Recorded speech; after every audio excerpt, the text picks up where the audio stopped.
Some would ask that if we're saved by grace through faith, then what motive should we have for obeying God?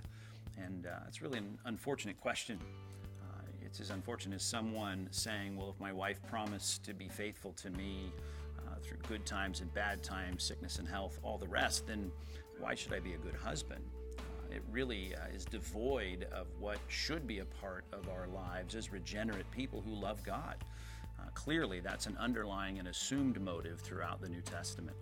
1 John is very clear in underscoring this, that we obey him because we love him. We can't say we love God and then walk in a manner that's contradictory to that. Jesus himself said that in the Gospel of John. If you love me, you'll keep my commandments.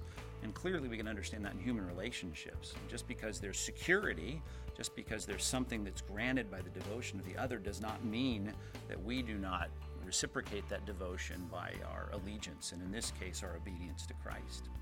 And I would add, secondly, in Romans, it also speaks with a word that introduces the idea of duty. And clearly there is a sense of duty. As Paul says in Romans 8, we are not under obligation to the flesh anymore. We're under obligation now to the Spirit of God. So I'm bought by him, and as Paul reasons in 1 Corinthians, I'm doubly his, not only by creation, but by redemption. I'm his, and I should glorify God with my body. I should glorify God, Romans chapter 12, verse 1 and 2, because I'm a living sacrifice. He has purchased me.